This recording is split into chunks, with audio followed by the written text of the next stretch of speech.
We're looking at the Huawei Freebuds Studio over-ear noise cancelling wireless headphones. First we're going to take the headphones out of the protective case. These headphones are available in black or blush gold.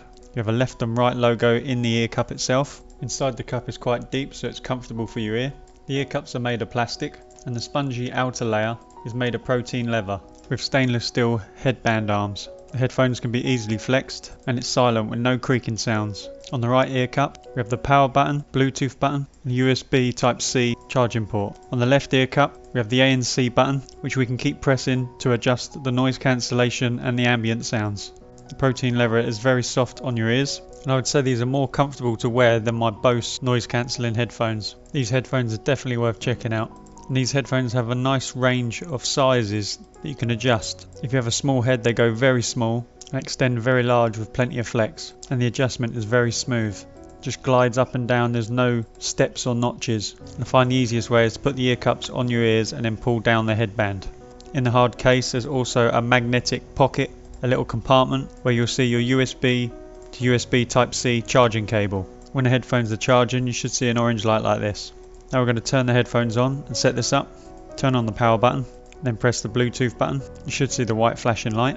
You can then go onto your settings and Bluetooth, and the headphones are labelled Huawei Freebuds Studio. Click on that and you'll be connected. For the Huawei app, download Huawei AI Life. This setup I'm doing on an iPhone. I believe if you have a Huawei phone already this connects even easier. I click on the plus symbol and now I'm scanning for my headphones. Here it's found the headphones, so I click on connect and wait for them to connect and then click on done. Now we can see the headphones and the battery percentage. If you click on the headphone image you can now change the settings. Some people may find this easier adjusting the settings on the app itself rather than the headphones. And now we're looking at the noise cancellation options. On the right ear cup we can swipe up and down to adjust the volume, left and right to skip the track, double tap to play and double tap to pause, and with a long press I can speak to Siri or whatever assistant you have on your phone. All the swiping and tapping adjustments are only done on the right ear cup. The left ear cup only has the ANC button. Now you can see this in action adjusting on my phone. Double tapping to play or to pause, swiping left or right to skip forwards or backwards through the tracks, and swiping up or down to adjust the volume, as you can see if you look closely on the phone. And a tap and hold you'll be able to use the assistant. Cool mum. The noise cancellation is really good. You have 3 different options by tapping on the button. Noise cancelling. Awareness. Off. These headphones will stop playing the minute you take the headphones off and start playing again as soon as you put them on.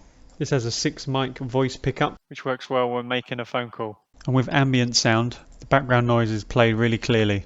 Let's talk about the battery. The headphones will be fully charged in an hour, which will give you 20 hours playing time with the ANC on and 24 hours playing time with the ANC off. It's also fast charging, so if you charge these headphones for just 10 minutes, you get 5 hours playing time with the ANC on and 8 hours playing time with the ANC off. I'll leave links and information in the description below. Thanks for watching, welcome to the channel, and I'll see you on the next one.